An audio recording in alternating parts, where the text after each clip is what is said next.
నమస్కారం. మీరు చూస్తున్నది CCC 2 గంటల న్యూస్ బులెటిన్. ఈనాటి వార్తలకు ముందుగా ముఖ్యాంశాలు. వేమగిరి శివార్లలో 22 కిలోల గంజాయి పట్టివేత. మత్తు పదార్థాలకు యువత దూరంగా ఉండాలి. దక్షిణ మండల DSP K Srinivasulu.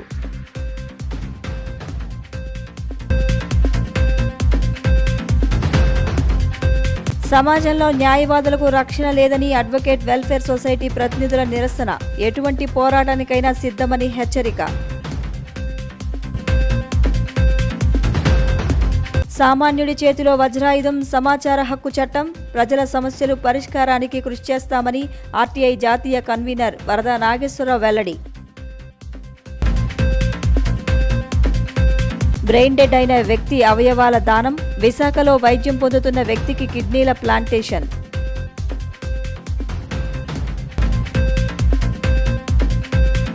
Rowdy sheeter Vijaya Babu హత్య కేసులో 6 నిందితుల అరెస్టు. కేసు వివరాలను మీడియాకు వెల్లడించిన Bhimavaram DSP P Srinath.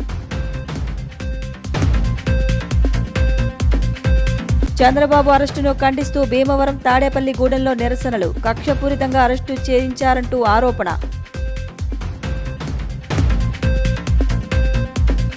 Auto కార్మికులకు అండగా ఉన్నామన్న ఉంగుటూరు ఎమ్మెల్యే వాసుబాబు. వాహనమిత్ర సహాయాన్ని సద్వినియోగం చేసుకోవాలంటూ సూచన.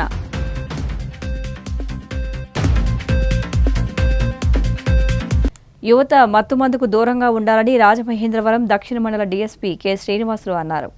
గంజాయి విక్రయాలకు అడ్డుకట్ట వేసేలా ప్రత్యేక చర్యలు తీసుకుంటున్నట్లు రాజమహేంద్రవరం దక్షిణ మండల DSP కె శ్రీనివాసులు తెలిపారు. ఇందులో భాగంగా తూర్పుగోదావరి జిల్లా కడియం మండలం వేమగిరి శివారులో 22 కిలోల గంజాయిని స్వాధీనం చేసుకుని 7గురిని అదుపులోకి తీసుకున్నట్లు వివరించారు. ఆయన తెలిపిన వివరాల ప్రకారం కడియం CI PVG తిలక్కు వచ్చిన సమాచారం మేరకు సిబ్బందితో కలిసి వేమగిరి శివారులో గంజాయితో సంచరిస్తున్న వ్యక్తులపై శుక్రవారం దాడులు జరిపారు. ఒడిశాకు చెందిన బంజన్ పాణిగ్రాహి, కడియపులంకకి చెందిన మంగా పట్టాభి, ఇసనాసి మణికంఠ, బుర్రలంకకి చెందిన బెహరా చంద్రశేఖర్, పొట్టిలంకకి చెందిన నాగిరెడ్డి దుర్గాప్రసాద్, వంగా శివరాం, వీరవరానికి చెందిన కొత్తపల్లి అయ్యప్పను అదుపులోకి తీసుకున్నారు. వారి నుంచి 22 కిలోల గంజాయితో పాటు 6 చరవాణులు, ద్విచక్ర వాహనం స్వాధీనం చేసుకున్నారు. వీరిపై కేసు నమోదు చేశారు. ఈ కేసులో చాకచక్యంగా వ్యవహరించిన CIతో పాటు సిబ్బందిని SP ప్రత్యేకంగా అభినందించినట్లు DSP తెలిపారు. మత్తు పదార్థాలకు యువత దూరంగా ఉండాలని ఆయన సూచించారు. వేమగిరి దగ్గర సమాచారం మేరకు CI గారు వెళ్ళగా అక్కడ ఒక 7 వ్యక్తులు 22 కేజీ గంజాయి ప్యాకెట్లతో ఉన్నారు. అక్కడ విషయం వాళ్ళ కస్టడీకి తీసుకుని విచారించగా మొదటి వ్యక్తి విపాడ బంజన్ పాణిగ్రాహి, ఒడిశా రాష్ట్రానికి సంబంధించిన వ్యక్తి. అతనితో ఇక్కడ మన కడియం మండలానికి చెందిన బెహరా చంద్రశేఖర్, అట్లాగే మంగా పట్టాభి, ఇసనాసి మణికంఠ, అట్లాగే నాగిరెడ్డి దుర్గాప్రసాద్, వంగా శివరాం, కొత్తపల్లి అయ్యప్ప, వీళ్ళ 6 వ్యక్తులకు అతనితో ఫోన్ సంభాషణలు ఎప్పటి నుంచో పరిచయం ఉంది. ఆ పరిచయం ఆధారంగా వీళ్ళు అతనికి ఫోన్ చేస్తే అతను ఇక్కడ గంజాయి తీసుకొచ్చేసి పాకెట్లో వీళ్ళకి కొన్ని పాకెట్లు ఇవ్వగా వీళ్ళు 6 కలిసి అతని దగ్గర కొనుక్కొని వీళ్ళు 6 ఇక్కడ లోకల్గా కొంతమంది వ్యక్తులకు 500 రూపాయల పాకెట్ చొప్పున అమ్మచున్నట్టుగా మాకు విచారణలో తేలింది. దాని సందర్భంగా వీళ్ళందరినీ కూడా అరెస్ట్ చేసి సమాజంలో న్యాయవాదులకు రాను రక్షణ లేకుండా పోయిందని అడ్వకేట్ వెల్ఫేర్ సొసైటీ ప్రతినిధులు తీవ్ర స్థాయిలో నిరసన వ్యక్తం చేశారు. న్యాయవాదుల రక్షణ చట్టం చేసే వరకు మా పోరాటం ఆగదు. అడ్వకేట్ వెల్ఫేర్ సొసైటీ ప్రతినిధులు సమాజ పరిరక్షణలో భాగస్వాములైన న్యాయవాదులకు రాను రక్షణ లేకుండా పోయిందని, తక్షణం కేంద్ర ప్రభుత్వం న్యాయవాదుల రక్షణ చట్టాన్ని తీసుకురావాలని, అందుకోసం తాము ఎటువంటి పోరాటానికైనా సిద్ధమని అడ్వకేట్ వెల్ఫేర్ సొసైటీ ప్రతినిధులు పేర్కొన్నారు. అడ్వకేట్ ప్రొటెక్షన్ యాక్ట్ను కోరుతూ అడ్వకేట్స్ వెల్ఫేర్ సొసైటీ ఆధ్వర్యంలో శుక్రవారం రాజమహేంద్రవరం దేవీ చౌక్ సెంటర్లో నిరసన కార్యక్రమం నిర్వహించారు. న్యాయవాదులంతా రక్షణ చట్టం తీసుకురావాలని నినాదాలు చేశారు. అనంతరం జాతిపిత మహాత్మాగాంధీ విగ్రహానికి వినతి పత్రం సమర్పించారు. సొసైటీ రాష్ట్ర సహకార్యదర్శి బీరా అరుణ్ కుమార్ అధ్యక్షతన జరిగిన కార్యక్రమంలో సొసైటీ రాష్ట్ర ప్రధాన కార్యదర్శి దర్నాలకోట వెంకటేశ్వరరావు మాట్లాడుతూ న్యాయవాదులకు రక్షణ లేకుంటే సమాజం మనుగడ సాధ్యం కాదని ఇప్పటికైనా కేంద్రం దిగివచ్చి న్యాయవాదుల రక్షణ చట్టాన్ని చేయాలని, ఇందుకోసం తమ సొసైటీ ద్వారా వివిధ పద్ధతుల్లో శాంతియుతంగా నిరసనతో పాటు కేంద్రానికి వినతులు చేస్తున్నామన్నారు. సొసైటీ రాష్ట్ర సహకార్యదర్శి బీరా అరుణ్ కుమార్ మాట్లాడుతూ, అందరి సమస్యలు తమ సమస్యగా భావించి న్యాయ పోరాటం చేసే న్యాయవాదులు నేడు అనేక సమస్యలతో సతమతమవుతున్నారని, ముఖ్యంగా రక్షణ చట్టం లేక తీవ్ర నిరాశ నిస్పృహలకు లోనవుతున్నారని అన్నారు. ఇప్పటికైనా కేంద్రం స్పందించాల్సిన అవసరం ఎంతైనా ఉందన్నారు. ఈ కార్యక్రమంలో సొసైటీ రాష్ట్ర ఉపాధ్యక్షులు, సీనియర్ న్యాయవాదులు సోమిన రామకృష్ణ, అల్లంకి శివప్రసాద్, రాష్ట్ర కార్యనిర్వాహక కార్యదర్శులు మల్లిమొగ్గల చిన్నిబాబు, దీపాటి శ్యాంబాబు తదితరులు పాల్గొన్నారు. ఎవరైతే న్యాయవాదులుగా మా విధులను నిర్వర్తిస్తున్నారో ప్రతి ఒక్కరికి ఈ భద్రత చట్టాన్ని, అడ్వకేట్ ప్రొటెక్షన్ యాక్ట్ని అమలు చేయాలని మేము ఈరోజు ఈ కార్యక్రమాన్ని చేపట్టడం జరిగింది. ఎవరైతే న్యాయవాదులుగా ఉన్నారో ప్రతి ఒక్కరికి తక్షణమే రక్షణ చట్టాన్ని అమలు చేయాలని కేంద్ర రాష్ట్ర ప్రభుత్వాల్ని మేము విన్నతి పత్రాన్ని అందజేయడం జరిగింది. న్యాయవాదుల రక్షణ చట్టాన్ని కోరుతూ మన సీనియర్ న్యాయవాదులు, మన న్యాయవాద మిత్రులు, మన యొక్క ప్రతినిధుల ఆధ్వర్యంలో ఈరోజు మన జాతిపిత మహాత్మా గాంధీ గారి విగ్రహానికి రాజమహేంద్రవరంలో రిప్రజెంటేషన్ ఇవ్వడం జరిగింది. మరి ఏంటంటే ముఖ్యంగా రాను రాను దేశంలో న్యాయవాదులకు రక్షణ కొరవైంది. ఎక్కడ చూసినా న్యాయవాదుల పట్ల అకృత్యాలు, అరాచకాలు జరుగుతూ ఉన్నాయి. న్యాయవాదులపై దాడులు జరుగుతూ ఉన్నాయి. మేము అడ్వకేట్ వెల్ఫేర్ సొసైటీ ద్వారా దీన్ని తీవ్రంగా ఖండిస్తూ ఉన్నాము. కడియంలో గాడ్స్ ఫర్ ఆర్టీఐ నూతన మండల కమిటీ సమావేశం జరిగింది. సమాచార హక్కు చట్టంతో ప్రజల సమస్యలు పరిష్కారానికి కృషి చేయాలని గాడ్స్ ఫర్ ఆర్టీఐ జాతీయ కన్వీనర్ వరదా నాగేశ్వరరావు అన్నారు. కడియం పంచాయతీ కార్యాలయంలో గాడ్స్ ఫర్ ఆర్టీఐ మండల నూతన కమిటీ ఏర్పడింది. ఈ కార్యక్రమానికి ముఖ్య అతిథులుగా జాతీయ కన్వీనర్ వరదా నాగేశ్వరరావు, జాతీయ మహిళా కన్వీనర్ ఆకుల విజయభారతి, సీనియర్ న్యాయవాది తోరాటి వసంతరావు పాల్గొన్నారు. కడియం మాజీ కమిటీ అధ్యక్షులు దామశెట్టి నాగరాజు అధ్యక్షతన జరిగిన ఈ సమావేశంలో నూతన మండల కమిటీని నాగేశ్వరరావు ప్రకటించారు. ఈ సందర్భంగా నాగేశ్వరరావు మాట్లాడుతూ, ప్రస్తుతం సుమారు 5,400 చట్టాలలో సమాచార హక్కు చట్టం అత్యుత్తమమైనదని, సామాన్యుడి చేతిలో వజ్రాయుధం లాంటిదని అన్నారు. ఈ కార్యక్రమంలో కడియం మండల స్థాయి కమిటీని ఎన్నుకోవడం జరిగింది. కమిటీ గౌరవ అధ్యక్షులుగా తోరాటి వసంతరావు, తమ్మిశెట్టి ప్రసాద్, అధ్యక్షులుగా పళ్ల వెంకటగిరి, ఉపాధ్యక్షులుగా ఉండమట్ల ప్రభాకర్, సెక్రటరీగా ఎండమూరి శ్రీనివాసరావు మరియు కార్యవర్గ సభ్యులుగా కామిశెట్టి వెంకటేష్, గాదా నాగేశ్వరరావు, ఉండ్రాసపు ప్రసాదబాబు, అడ్డగళ్ల దుర్గాప్రకాష్, బొర్సు సుబ్రహ్మణ్యం, మర్రి శంకర్, ఎర్రంశెట్టి వీరబాబు, అనందేవుల సూర్యచంద్రరావు, చిలుకూరి నాగేశ్వరరావు, చిలుకూరి ప్రభాకర్ తదితరులు ఎన్నుకోబడ్డారు. ఈ సందర్భంగా ఆకుల విజయభారతి మాట్లాడుతూ, కమిటీ సభ్యులు అందరూ కలిసి సమాచార హక్కు చట్టాన్ని ప్రజలకు చేరువ చేయాలని, కలిసికట్టుగా ప్రజా సమస్యల పరిష్కారానికి కృషి చేయాలని పిలుపునిచ్చారు. వసంతరావు మాట్లాడుతూ, సహా చట్టం ద్వారా సమాజంలో ఉన్న సమస్యలు పరిష్కరించుకోవచ్చునని సూచించారు. నాగరాజు మాట్లాడుతూ, నూతన కమిటీ సమాచార హక్కు చట్టం బలోపేతం చేసే క్రమంలో తన సంపూర్ణ సహాయ సహకారాలు అందిస్తానని, సమిష్టిగా సమస్యల పరిష్కారానికి కృషి చేద్దామని తెలిపారు. ఈ సమావేశంలో పలువురు సహచట్ట కార్యకర్తలు, స్థానికులు పాల్గొన్నారు. ఒక మంచి చేయాలంటే ఏ రూట్లో వెళ్తే బాగుంటుంది అనే విషయాలకు సంబంధించి రకరకాల మనం వెళ్తాం. ప్రతిసారి డిపార్ట్మెంట్కి వెళ్తాం, ఏమంటే అలాంటి ఎందుకు చేయరండి అని అంటారు. అలాంటి ఎందుకు చేయరంటే వాళ్ళు ఏదో సమాధానం చెప్తారు. ఆ సమాధానం సంతృప్తికరమైన సమాధానం ఉంటుంది.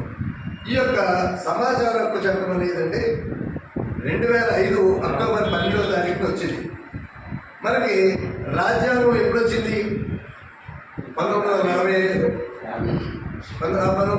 నవంబర్ 26వ తారీఖుని మనకి రాజ్యాంగం అమల్లోకి వచ్చింది. రాజ్యాంగం అమల్లోకి వచ్చి రాజ్యాంగంలో ఏమున్నాయి? అనుమతి లేని పాఠశాలలో తరగతులు నిర్వహించి పాఠాలు బోధిస్తున్నారని ప్రగతిశీల ప్రజాస్వామ్య విద్యార్థి సంఘం రాష్ట్ర నాయకులు ఆరోపిస్తున్నారు. రాజమహేంద్రవరం, బొమ్మూరు ప్రాంతంలో ఉన్న పాఠశాల ప్రభుత్వ గుర్తింపు లేకుండా దాదాపు 700 మంది విద్యార్థులను అక్రమంగా జాయిన్ చేసుకుని ఒక్కొక్కరి నుండి వేలాది రూపాయలు ఫీజుల పేరుతో దోపిడీ చేసిన నేపథ్యంలో పాఠశాలకు పర్మిషన్ లేదని జిల్లా విద్యాశాఖ అధికారి పాఠశాలను సీజ్ చేశారు. ఈ సందర్భంలో తమ బిడ్డల భవిష్యత్తు అగమ్యగోచరంగా మారిందని, తమ పిల్లల జీవితాలతో యాజమాన్యం చెలగాటమాడుతుందని వారం రోజులుగా విద్యార్థుల తల్లిదండ్రులు నిరసన వ్యక్తం చేస్తున్నారు. దీనిపై ప్రగతిశీల ప్రజాస్వామ్య విద్యార్థి సంఘం రాష్ట్ర కార్యవర్గం బొమ్మూరులో ఉన్న పాఠశాలను సందర్శించిన నేపథ్యంలో అక్కడ చాలా దారుణమైన పరిస్థితులు తారసపడ్డాయి.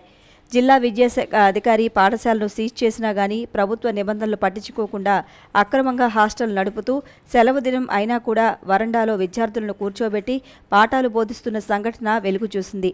దీనిపై విద్యార్థి సంఘం నాయకులు పాఠశాల యాజమాన్యంపై ఆగ్రహం వ్యక్తం చేశారు. పాఠశాలలో తరగతులు ఎలా నిర్వహిస్తారని యాజమాన్యాన్ని ప్రశ్నించారు. పాఠశాల వద్ద ధర్నా నిర్వహించారు.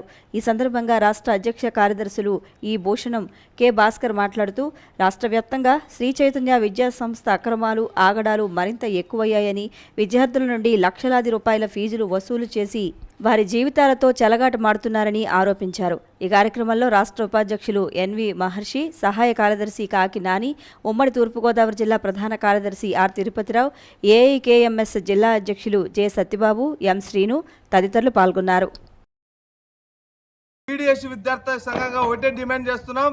ఇక్కడ పాఠశాలలో చదువుతున్నటువంటి విద్యార్థులకు లక్షల రూపాయలు దండుకొని ఈరోజు 900 మంది విద్యార్థుల జీవితాలతో చెలగాటమాడుతున్నారు.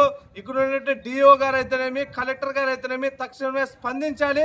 ఈ యొక్క శ్రీ చైతన్య విద్యా సంస్థలని వెంటనే ఇక్కడి నుంచి సీజ్ చేయాలి. సీజ్ చేసిన తర్వాత ఈ విధంగా ఉన్నటువంటి విద్యార్థులకు కూడా న్యాయం చేయాలని ఈ సందర్భంగా డిమాండ్ చేస్తున్నాం. తాళాలు వేసిన పరిస్థితి ఇక్కడ కనబడతా ఉంది. దీనిపైన శ్రీ చైతన్య సంబంధించినటువంటి కొంతమంది వాళ్ళతో మేము మాట్లాడినప్పటికి కూడా మాకు అన్ని పర్మిషన్లు ఉన్నాయి, రేపు సోమవారం కల్లా ఫైల్ వస్తుంది, కంపల్సరీగా మేము రన్ చేస్తామని చెప్పి మాట్లాడుతూ ఉన్నారు. 900 మంది విద్యార్థుల్ని ఇప్పటికి కూడా వీళ్ళు గాల్లో పెట్టారు. ఫీజులు చూస్తే సిబిఎస్ఈ సిలబస్ పేరుతో ఈరోజు లక్షలాది రూపాయలు తల్లిదండ్రుల నుంచి గుంజుకుంటున్నటువంటి పరిస్థితి ఇక్కడ ఉంది. కనీసం విద్యార్థి హాస్టల్ మెస్కి పర్మిషన్ లేదు. పర్మిషన్ లేకపోయినా కూడా మెస్ విద్యార్థులకి పూర్తి స్థాయిలో భోజనం పెట్టకుండా అర్ధాకిలతో వాళ్ళని మారుస్తున్నటువంటి పరిస్థితి ఇక్కడ ఉంది. ఇటీవల కోనసీమ జిల్లా ముమ్మిడివరం బొండాయికోడు ప్రమాదానికి గురైన Gavara Sriramulu alias Rambabu brain dead అయినట్టు వైద్యులు నిర్ధారించారు. విశాఖపట్నం కేర్ హాస్పిటల్లో అవసరమైన రోగికి కిడ్నీలు అమర్చేందుకు కాకినాడ నుంచి తరలించారు. బ్రెయిన్ డెడ్ అయిన వ్యక్తి అవయవాలను దానం చేసి ఓ కుటుంబం ఆదర్శంగా నిలిచింది. ఈ నెల 26న కోనసీమ జిల్లా ముమ్మిడివరం బొండాయికోడు పెట్రోల్ బంక్ ఎదురుగా ఆటో ఢీకొట్టడంతో బైక్పై వెళ్తున్న జల్లగుంట గ్రామానికి చెందిన గవర శ్రీరాములు అలియాస్ రాంబాబు తీవ్ర గాయాలతో అపస్మారక స్థితికి చేరుకున్నాడు. దీంతో కాకినాడ ఆసుపత్రికి తరలించగా శ్రీరాములకు బ్రెయిన్ డెడ్ అయినట్టు వైద్యులు నిర్ధారించారు. విశాఖపట్నం కేర్ హాస్పిటల్ అవసరమైన రోగికి కిడ్నీలు అమర్చేందుకు కాకినాడ నుంచి తరలించారు. ఈ అవయవదానానికి ముందుకు వచ్చిన గవర శ్రీరాములు కుమారుడు గవర మౌళి శంకర్ను ట్రస్ట్ హాస్పిటల్ యాజమాన్యం డాక్టర్ కళ్యాణ చక్రవర్తి, డాక్టర్ రామకృష్ణలు అభినందించారు.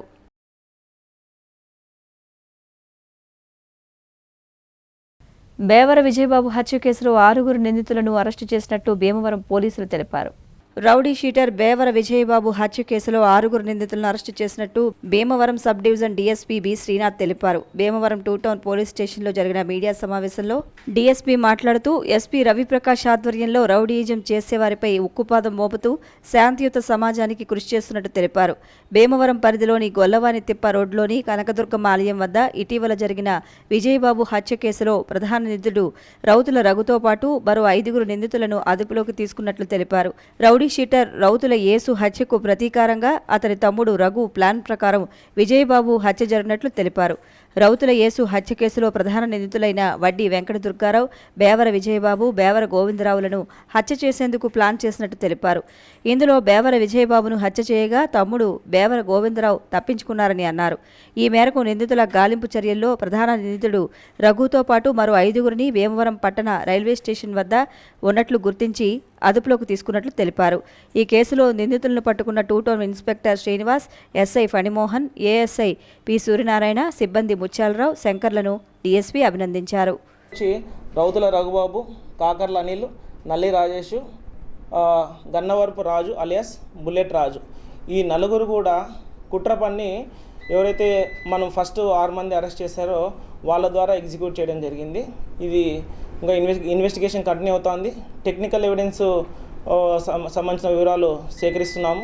ఇంకా ఫర్దర్గా ఏమైనా ఉంటారా లేదనేది కూడా ఆ దర్యాప్తులో కూడా మేము ఈ కుట్రలో ఎవరైతే ఉన్నారో నిందితులుగా ఉన్నారో వాళ్ళని కూడా ఐడెంటిఫై జరుగుతుంది.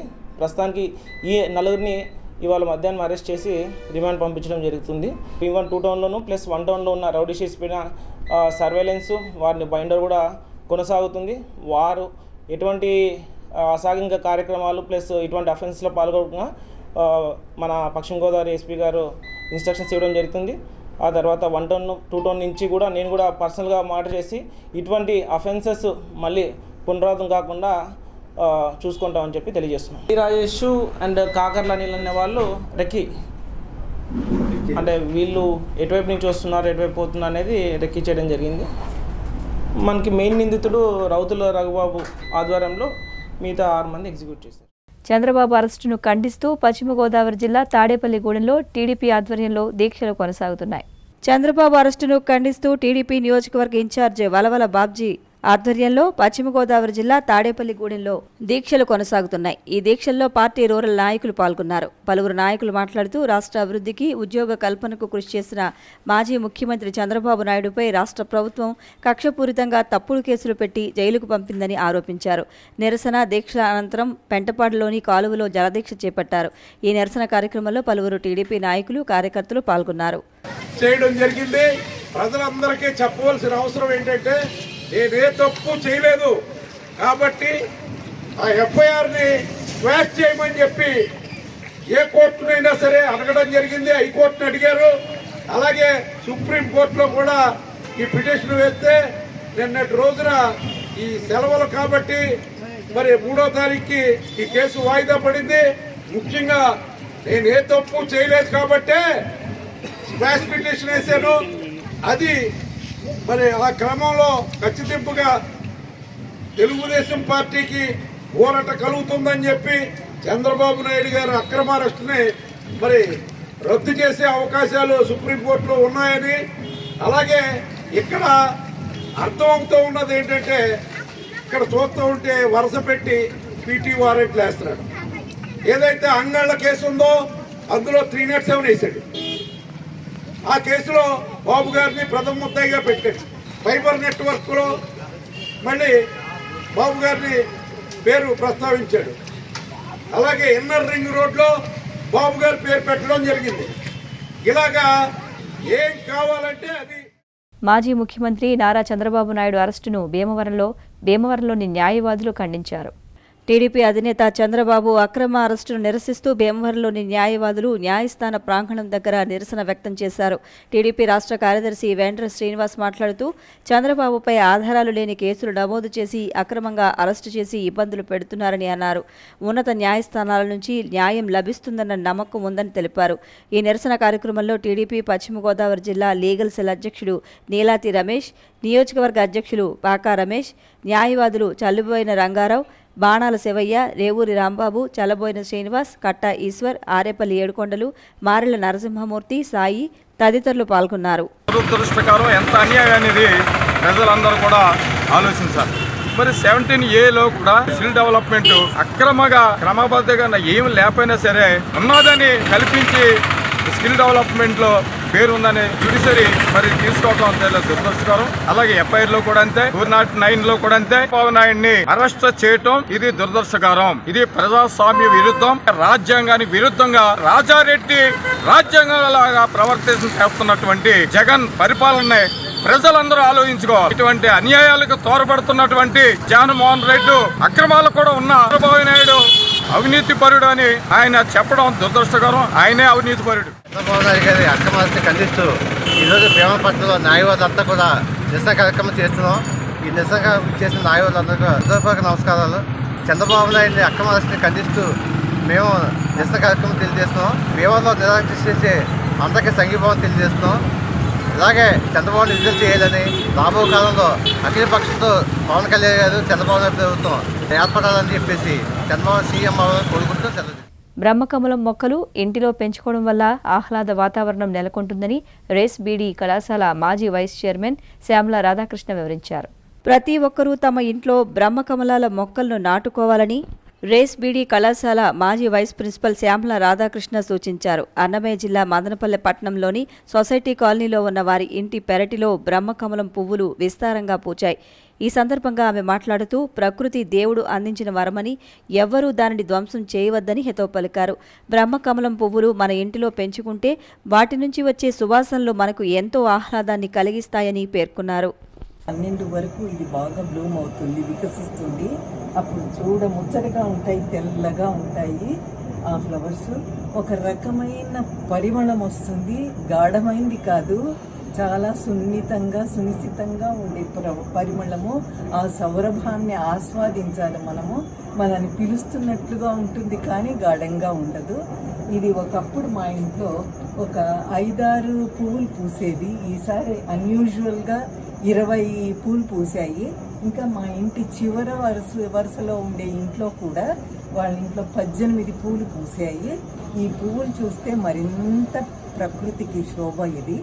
అందుకు ఈ పువ్వులు మదనపల్లిలోనే కాక చిత్తూరు జిల్లాలో కూడా అందరి ఇళ్లల్లోనూ వికసించాలని. కాకినాడ పెద్ద మార్కెట్ ఉల్లింకల వారి వీధిలో వినాయక చవితి వేడుకలు సంప్రదాయ పద్ధతిలో నిర్వహిస్తున్నారు. కాకినాడ పెద్ద మార్కెట్ ఉల్లింకల వారి వీధిలో 15వ శ్రీ వరసిద్ధి వినాయక నవరాత్రుల మహోత్సవాలు ఘనంగా నిర్వహిస్తున్నారు. 18 అడుగుల భారీ ముత్యాల గణపతి విగ్రహాన్ని ఏర్పాటు చేసిన ఉత్సవ పందిరిలో సుమారు 250 మంది విద్యార్థులచే సరస్వతి పూజను భక్తి శ్రద్ధలతో నిర్వహించారు. సరస్వతీదేవి నామస్మరణతో ఆ ప్రాంతమంతా మార్మోగింది. పూజలో పాల్గొన్న విద్యార్థులు భక్తి శ్రద్ధలతో సరస్వతీదేవిని పూజించారు. పూజ అనంతరం విద్యార్థులకు పుస్తకాలు, పెన్నులు, గణపతి రాగి ప్రతిమలను ఉత్సవ నిర్వాహకులు అందజేశారు. ఈ సందర్భంగా ఉత్సవ నిర్వాహకులు ముత్యాల గణపతి విగ్రహ రూపశిల్పి టేకుమూడి పెద్దబాబు మాట్లాడుతూ, ఈ ఉత్సవ పందిరిలో ఏర్పాటు చేసిన ముత్యాల గణపతిని వచ్చే నెల 2వ తేదీ వరకు భక్తులు దర్శించే సదుపాయం ఏర్పాటు చేశామన్నారు. ఉత్సవాల నిర్వహణకు సహకరిస్తున్న దాతలకు ఆయన కృతజ్ఞతలు తెలియజేశారు. వరసిద్ధి వినాయక యువజన సంఘం పెద్ద మార్కెట్ ఉల్లింకల వారి వీధి. మళ్ళీ చెప్తున్నాను, మీకు ఈ అడ్రస్ చాలా మంది కన్ఫ్యూజ్. ఎందుకంటే పెద్ద మార్కెట్లో సాయిబాబా టెంపుల్ ఉంటుంది, టెంపుల్ ఎదురుకుంటా ఆపోజిట్ వీధి ఉంటుంది. ఆ వీధిలోకి వస్తే ఇక్కడ 18 అడుగుల భారీ గణేశ విగ్రహాన్ని ప్రతి సంవత్సరం కూడా ఇలా రకరకాల రూపాలతో తయారిస్తున్నాను నేను. ఈ సంవత్సరం అలాగే ప్రతి సంవత్సరం కూడా సరస్వతి పూజ పెట్టడం, ఇలాగ అన్ని రకాలుగా పూజలు పెట్టడం మేము అన్ని భక్తి భావాలతో చేస్తున్నాం. ఎందుకంటే చాలామంది అడగచ్చు, మీరు ఏంటి ఎలా చేస్తున్నారని అడగచ్చు. నా కొడుక్కి జేఎన్టీయూలో సీట్ వచ్చింది, సరస్వతి పూజ ఇంకా బాగా జరిగింది. ఇలాంటి పిల్లలందరికీ కూడా భవిష్యత్తులో చదువులు రావాలి, మంచి భవిష్యత్తులో బాగుండాలని కోరుకుంటూ. ఆటో కార్మికులకు సంక్షేమానికి రాష్ట్ర ప్రభుత్వం కట్టుబడి ఉందని ఉంగుటూరు ఎమ్మెల్యే పుప్పాల వాసుబాబు పేర్కొన్నారు. ఆటో కార్మికులకు జగనన్న ప్రభుత్వం అన్ని విధాలా అండగా నిలుస్తోందని ఉంగుటూరు ఎమ్మెల్యే పుప్పాల వాసుబాబు ఎమ్మెల్సీ జయమంగళ వెంకటరమణ అన్నారు.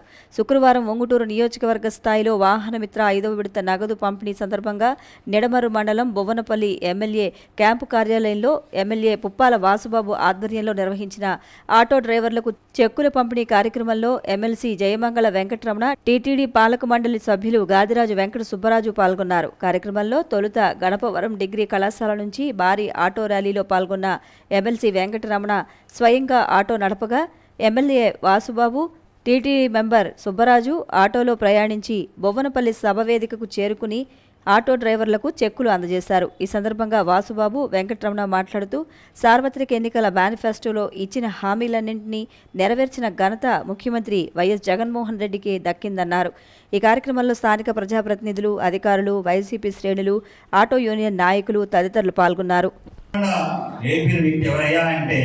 ఏకైక వ్యక్తి మహనీయుడి కొడుకు పుట్టిన పులిబిడ్డ వైఎస్ జగన్మోహన్ రెడ్డి సీఎం గారు. వాహనమిత్ర ద్వారా ఈ సంవత్సరం 5వ విడత అంతగా అని చెప్పారు. 4 విడతలు అయిపోయింది, 5వ దర్శనం వస్తుంది కాబట్టి 5 దర్శన టైంలో కాకుండా ముందే అయితే బాగుంటుంది ఉద్దేశంలో దాని ముందు లేకొచ్చి 5వ విడత సుమారు 50,000 రూపాయలు.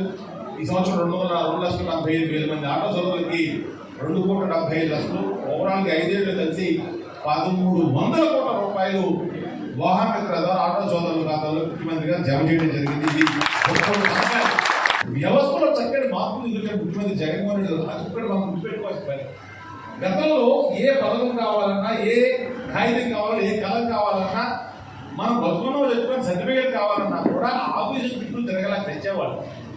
మండల ఆఫీసులకి, ఆర్డీఓ ఆఫీసులకి, కలెక్టర్ ఆఫీసులకి ఒక పరిమాణం, రోజుకి పరిమాణం అయితే ఆ రోజుకి కుటుంబ పడుతున్నారు. 500 రూపాయలు, 1000 రూపాయలు పెట్టకపోతే ఆ రోజు కుటుంబ పడుతున్నారు. కార్యక్రమాలు మీలాంటి కుటుంబం చెందిన పిల్లలు వర్క్ చేసుకున్నవాళ్ళు. అటువంటి సిస్టమ్ నుంచి ఈరోజు గ్రామ సచివాలయం అనే చక్కని వ్యవస్థని ఇంట్రొడ్యూస్ చేసి ప్రతి గ్రామంలో గ్రామంలోనే కొనసాగాలని చెప్పి ఒక చక్కటి ఆలోచన చేసి 10-12 మంది చక్కటి సుమారు 1,25,000 ప్రభుత్వ ఉద్యోగాలు ప్రభుత్వం రాగానే మరి ఏర్పాటు చేసుకుని ఈరోజు సచివాలయ వ్యవస్థ తీసుకుని ఏ గ్రామంలో పరిపాలన. చిత్తూరు జిల్లా చెన్నూరు గ్రామ సమీపంలో ప్రభుత్వ భూముల్లో మైనింగ్ చేస్తున్న ప్రాంతాల్లో రెవెన్యూ శాఖ అధికారులు ఆకస్మిక తనిఖీలు చేశారు.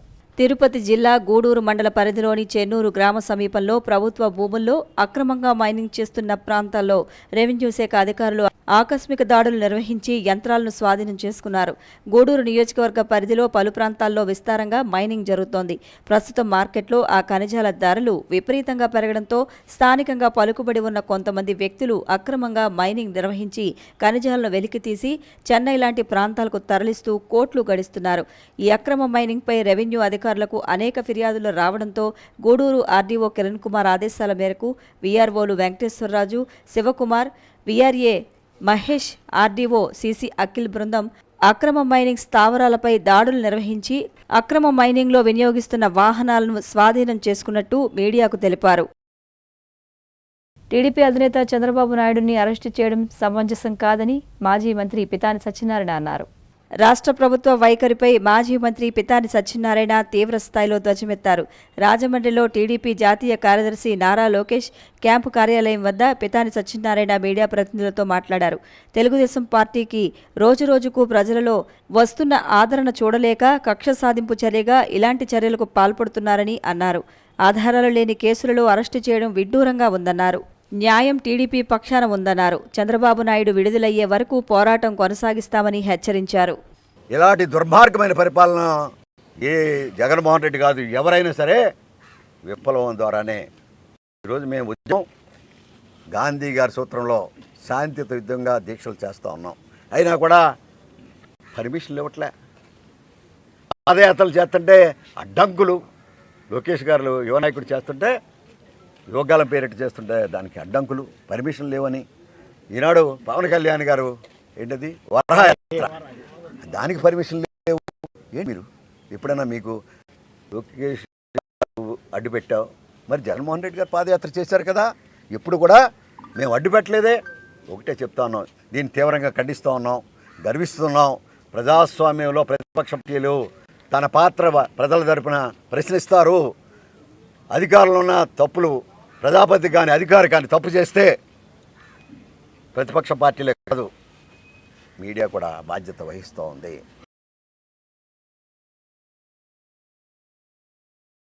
వార్తలు ముగించే ముందు ముఖ్యాంశాలు మరొకసారి. వేమగిరి శివార్లలో 22 కిలోల గంజాయి పట్టివేత. మత్తు పదార్థాలకు యువత దూరంగా ఉండాలి. దక్షిణ మండల DSP K Srinivasulu.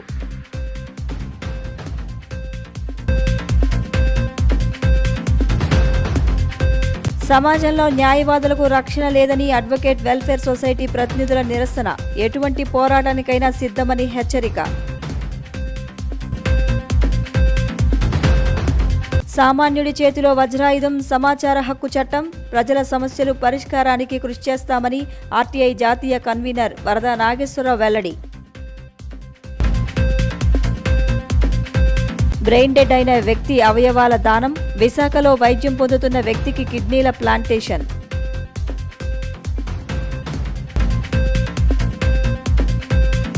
Rowdy sheeter Vijaya Babu హత్య కేసులో 6 నిందితుల అరెస్టు. కేసు వివరాలను మీడియాకు వెల్లడించిన భీమవరం డీఎస్పీ పి శ్రీనాథ్. చంద్రబాబు అరెస్టును ఖండిస్తూ భీమవరం తాడేపల్లి గూడెంలో నిరసనలు. కక్షపూరితంగా అరెస్టు చేయించారంటూ ఆరోపణ.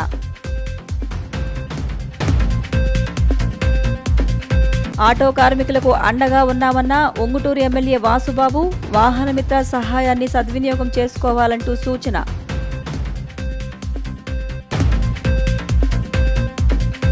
CCC 2 గంటల న్యూస్ బులెటిన్ ఇంతటితో సమాప్తం. నమస్కారం.